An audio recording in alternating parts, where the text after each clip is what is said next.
Sometimes कोई एक काम किसी एक होम मेकर के लिए बहुत अट्रैक्टिव और इंटरेस्टिंग होता है, जबकि वही काम किसी दूसरी होम मेकर के लिए डल, बोरिंग और यूजुअल भी हो सकता है। यहाँ इस काम की ज़रूरत और देखने का पर्सपेक्टिव उसी काम को दो इंसानों के लिए आम और ख़ास बना देता है।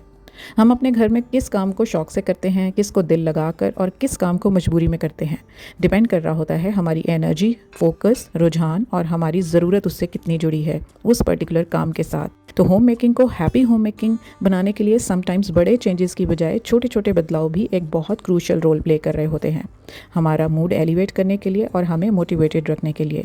So let's see in today's video मैंने ईद से पहले घर की क्लीनिंग और ऑर्गेनाइजेशन को कैसे हैप्पीली और मोटिवेटेड रहकर कंप्लीट किया। Let's watch final and part 2 of Eid preparation video.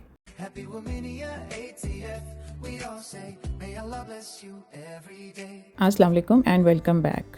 Daily की बिजी लाइफ में दिन का स्टार्ट अगर किसी बेज़ुबान को खाना खिलाने का बंदोबस्त करके किया जाए तो बिलीव मी, दिल की इनर सेटिस्फेक्शन को किक स्टार्ट तो यहीं से मिल जाता है। तो आपने देखा, जितनी भी घर में सूखी रोटियां और इस तरह के कोई भी वेस्ट होने वाला जो खाने के काबिल नहीं था खाना, उसको मैंने डिप करके रख दिया ताकि स्टार्ट से ही मैं परिंदों के लिए, जानवरों के लिए खाने का बंदोबस्त कर दूँ। उसके बाद अपने दिन को एनर्जेटिक बनाने के लिए एक फुल ऑन और हेल्दी मील आपको सारे दिन में मोटिवेटेड और चार्ज रखता है, जिसके लिए ओट्स एंड फ्रूट्स का ये हेल्दी मील बेस्ट ऑप्शन है। बट समटाइम्स अपनी चॉपिंग एफिशिएंसी को इफेक्टिव बनाने के लिए ज़रूरत से ज़्यादा शार्प नाइफ्स का हम यूज़ कर लेते हैं और जाने अनजाने में डीप कट्स आ जाते हैं। जैसे मैंने ये चॉपिंग नाइफ़ मैंने निकाली ईद के दिनों के लिए, अभी इतना ज़्यादा मुझे एक्सपीरियंस नहीं था इसको यूज़ करने का, तो ये डीप कट लग गया और ईद के दिनों में नाइफ़ का इस्तेमाल ज़रूरत से ज़्यादा होना था, तो मैंने सनी ग्लास से कवर कर लिया और काम करती रही, तो इस तरह से मुझे इन्फेक्शन हो गया। क्योंकि समटाइम्स छोटी सी लापरवाही हमारे घर के सारे कामों में रुकावट बनकर उन्हें अनडन और पेंडिंग कर सकती है। तो बजाय इसके कि हम नई या शार्प नाइफ़ को डायरेक्ट चॉपिंग के लिए इस्तेमाल करें, हम इस तरह के फिंगर गार्ड का यूज़ कर लें तो हमारा काम बिना किसी स्ट्रेस के और कट के ये आसानी से हो जाएगा। और स्टेनलेस स्टील का ये छोटा सा टूल हमारी उंगलियों को चॉपिंग के दौरान कवर कर लेता है और कटिंग इफ़ेक्टिवली की जा सकती है। चाहे फ्रूट्स हों, प्याज, टमाटर या दूसरी सब्जियां, ईज़िली हम चॉपिंग बिना किसी डर के कि कट ना लग जाए हम ईज़िली कर सकते हैं। तो घर के कामों को ईज़ी और इंटरेस्टिंग बनाने में ये टूल किचन के लिए बहुत यूज़फुल साबित हुआ। अगर आप अपने आप को हर एज में, मतलब स्टार्ट में ही जैसे 20s से लेकर 50s एंड इवन 60s तक खुद को एक्टिव, एफिशिएंट, हेल्दी और स्मार्ट रखना चाहती हैं, तो अपनी इस हैप्पी होम मेकिंग में हेल्दी होम मेकिंग का एलिमेंट ज़रूर ऐड करें। सुबह का नाश्ता स्किप किए बिना कोई भी available seasonal fruit, seeds, nuts और दही, दूध और अंडों के इस्तेमाल से उसे कलरफुल और हेल्दी नाश्ता बनाकर एंजॉय करें और नाश्ते के दौरान हर तरह के स्ट्रेस और थॉट से आज़ाद होकर अपने उस मी टाइम को एंजॉय करें। बिलीव मी, आपके दिन का स्टार्ट ही इतना एक्टिव और रिलैक्स्ड और मोटिवेटिंग होगा कि सारे दिन में थकान और एग्जर्शन तो पास नहीं पटकेगी। खुद को मोटिवेटेड रखने के लिए अपने नाश्ते के साथ साथ बची हुई रोटियां, ब्रेड, पहले से लेफ़्ट ओवर फूड जो कि अब खाने के काबिल नहीं है, उसको मैं सोक करके रख देती हूँ। और अगर रोटियां ना भी बची हों तो अपने ही नाश्ते के साथ साथ 1 या 2 रोटियां बना लेती हूँ या ब्रेड के 3 से 4 स्लाइसेस में सोक करके रख देती हूँ। इस तरह एक तो रोटियां और खाना वेस्ट नहीं होता और दूसरा कार खैर और रिस्क में बरकत का बंदोबस्त दिन के आगाज़ से ही हो जाता है, तो आपको अगले दिन के लिए मोटिवेशन मिल जाती है, इनर सेटिस्फेक्शन मिल जाती है और आप काम भरपूर अंदाज से कर पाते हैं। उसके बाद लगती हूँ मैं डीप क्लीनिंग के लिए, जो कि मैं तकरीबन 15-20 दिन तक ये जो स्पाइडर वेब्स वगैरह लग जाते हैं, तो इतने ज़्यादा तो नहीं लगे हुए क्योंकि मेरी रूटीन है कि 10 से 15 दिन मैं गुजरने देती हूँ और इस तरह के ब्रश के साथ, जो कि जिसकी लेंथ को हम एडजस्ट भी कर सकते हैं, कम ज़्यादा कर सकते हैं, तो से मैं सारी जो जितने भी स्पाइडर वेब्स हैं और दीवारें जो हैं वो साफ़ कर लेती हूँ। इसके लिए मैंने किसी हेल्पर का इंतज़ार नहीं करना होता। हेल्पर के यूजुअल काम से पहले इस तरह के काम उसके आने से पहले मैं कर लेती हूँ ताकि उसके लिए उसके काम में रुकावट ना आए। जितनी गंदगी और डर्ट वगैरह फ़र्श पर गिरना है वो गिर जाए और उसके बाद से फ्लोर क्लीनिंग हो जाएगी, तो ये काम मैं पहले कर लेती हूँ।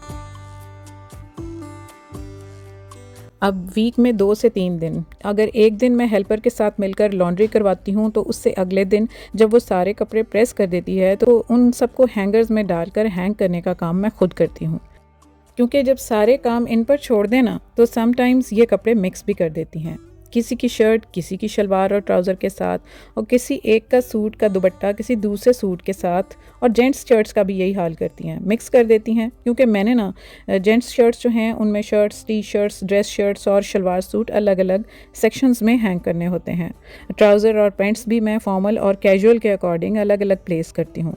अपने और बेटी के कपड़े ऑलमोस्ट एक ही साइज़ के होने की वजह से उनको भी अपनी अपनी वार्डरोब में हैंग करना भी मुझे ही होता है। तो इस तरह से मैं ये काम करती हूँ ना, तो मुझे हेल्पर के कामों पर नज़र रखने का मौका भी मिल जाता है, कोई गलती या मिसप्लेसमेंट की गुंजाइश भी नहीं रहती, एंड मोस्ट ऑफ ऑल मैं खुद को इन्वॉल्व और इंगेज्ड रखकर खुद को एक्टिव और एनर्जेटिक फील करती हूँ। क्योंकि मेरा मानना है कि घर का छोटे से छोटा काम जब आपके हाथों से नहीं हो रहा होता ना, तो एटलीस्ट आपकी निगरानी, आपकी इन्वॉल्वमेंट और आपकी कमांड में ज़रूर होना चाहिए, और हेल्पर्स को जस्ट हेल्पिंग हैंड के तौर पर रखना चाहिए, ताकि घरदारी जो है वो हमारे हाथों से और हमारी दिलचस्पी से हो। हम एक्टिव भी रहेंगी और घरदारी उनको मुकम्मल स्पुर्द भी नहीं होगी। फैमिलीज़ बड़ी हैं या आपके घर में मेहमानदारी और ज़रूरत से ज़्यादा आया गया है, तो मल्टीपल हेल्पिंग हैंड्स आपके कामों को आसान कर देते हैं और टाइम सेविंग भी हो जाता है काम। लेकिन जॉइंट फैमिलीज़ की बजाय सिंगल फैमिलीज़ में किसी हेल्पर की एक ख़ास हद तक हेल्प अल्टीमेटली हमारी अपनी और घर की वेलबींग के लिए ज़रूरी है। आप में से कौन कौन मेरी इस बात पर एग्री करता है, मुझे कमेंट करके ज़रूर बताएं। घर के काम करते करते ना समटाइम्स किसी और फैमिली इशू की वजह से, या अगर आप सैड हैं, परेशान हैं, तो बेकिंग कर लें। बिलीव मी, बेकिंग आपके लिए एक थेरेपी का काम करेगी। जब आप नाप तोल कर इसमें इंग्रेडिएंट्स ऐड करती हैं ना, और अगर वो इंग्रेडिएंट्स हेल्दी ऑप्शन हैं, जैसे कोई फ्रूट हो गया, यहाँ पर जैसे बनाना है, अंडे, शक्कर, ब्राउन शुगर, बटर, और मैदे की बजाय ओट्स या फिर चक्की का आटा, और ये सब इंग्रेडिएंट्स ऑलरेडी आपके घर में कॉमनली अवेलेबल होते ही हैं। कोई फैंसी, अनयूजुअल या मुश्किल से अवेलेबल और महंगा इंग्रेडिएंट है ही नहीं। बस बेकिंग का जहन बनाने की बात है।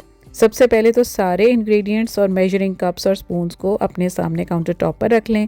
बेकिंग ओवन की भी ज़रूरत नहीं है। किसी भी खुले और ढक्कन वाले बर्तन में थोड़े से मार्बल्स ऐड कर लें, या सॉल्ट ऐड कर लें, या डायरेक्ट भी आप रख लें, कोई बात नहीं। उसको गर्म करने के लिए रख दें और साथ साथ चीज़ें मेजर करके मिक्स कर लें, और बैटर रेडी करके किसी भी बाउल की बेस को ग्रीस करके उसमें ये सब कुछ डाल दें, ये बैटर डाल दें और गर्म पैन के अंदर 30 से 40 मिनट के लिए बेक करने के लिए रख दें।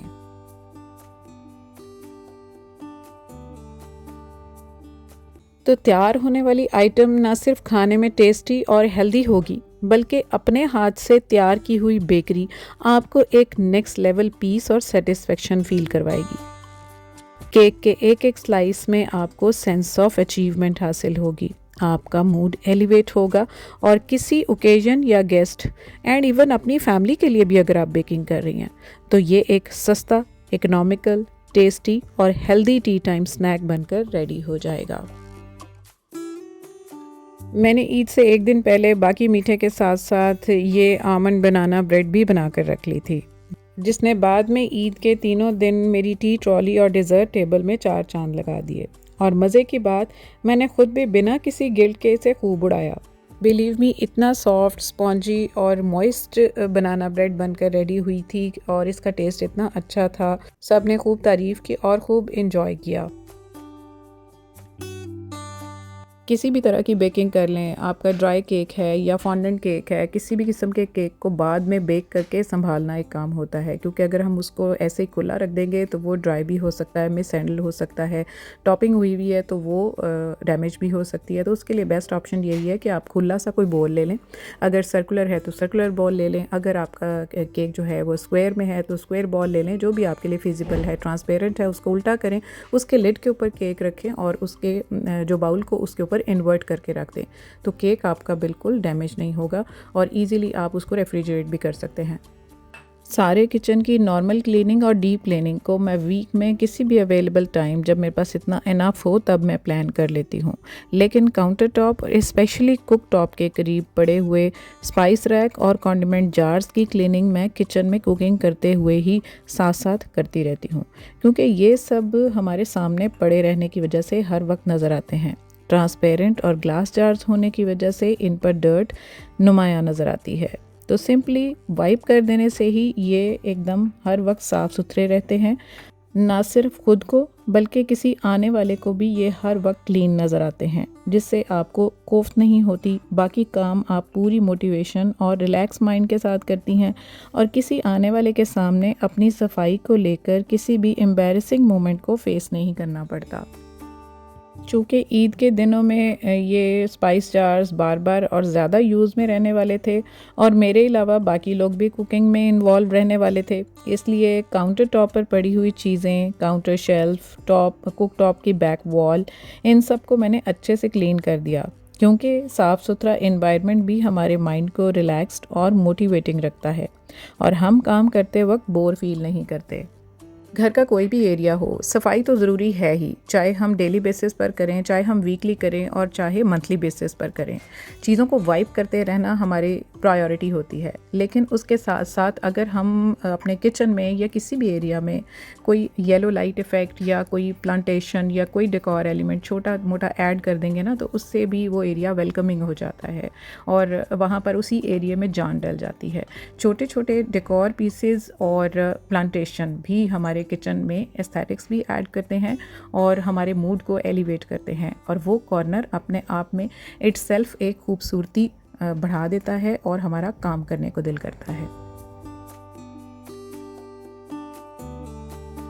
तो डियर्स, आपने देखा कि हम एज होम मेकर्स अपनी डेली रूटीन में किए जाने वाले वो ही रोज़ के रूटीन में किए जाने वाले काम करने पड़ते हैं, लेकिन इनको किसी भी मजबूरी या ज़िम्मेदारी समझकर करने के बजाय अगर खुशी से और दिलचस्पी के साथ प्लान करके टाइम का बेहतरीन इस्तेमाल करते हुए करेंगी, तो वही काम इन टाइम होने के साथ साथ हमें एक्टिव और रिलैक्स्ड भी रखेंगे। वीडियो अगर पसंद आ जाए तो लाइक और शेयर ज़रूर करें और कमेंट ज़रूर करें, so that I will feel more motivated. अल्लाह हाफिज़ and bye bye. Happy Womenia ATF, we all say, may Allah bless you every day.